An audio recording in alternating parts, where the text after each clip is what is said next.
Hotspot Nandigram. একদিকে রাজ্যে বিরোধী দলনেতা জনসংযোগ সারছেন নন্দীগ্রামের খোদাম বাড়িতে, অন্যদিকে পবিত্র কর জনসংযোগ শুরু করেছেন নন্দীগ্রামের বাসুলি মায়ের মন্দিরে পুজো দিয়ে। সংবাদ মাধ্যমের মুখোমুখি হয়ে বিরোধী দলনেতা বলেন, বাংলাকে বাংলাদেশ বানাতে চান মমতা বন্দ্যোপাধ্যায়, সেই গ্রেটার বাংলাদেশের প্রধানমন্ত্রী হতে চান মমতা বন্দ্যোপাধ্যায়, জামাতের হাতে তুলে দিতে চান তিনি। আরও কি বলেছেন সেই 1 কোটি যে সংখ্যাটা ছিল সেটাই আমি বলবো, হয়তো আন্দাজে বলেছি। আপনি মৈত্র তার হ্যান্ডেলে লিখছেন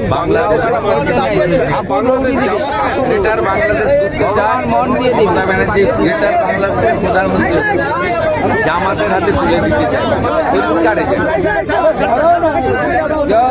জম্মু কাশ্মীরের থেকে 200খানা গাড়ি এসছে সিআরপিএফ এর, যেই গাড়িগুলো মূলত জম্মু কাশ্মীরে আগে ব্যবহার করা হতো। এবার পশ্চিমবঙ্গের এমন অবস্থা, ওই গাড়ি ইউজ এই গাড়িগুলো লাগবে, মুর্শিদাবাদ মালদাতে লাগবে, মেটিয়াবুরুজে লাগবে, নন্দীগ্রামের গড়চক্রবেড়িয়া হাজরাঘাটাতে লাগবে, সাতাঙ্গাবাড়িতে লাগবে, এই গাড়িগুলো লাগবে, কাজে লাগবে, কাজে লাগবে।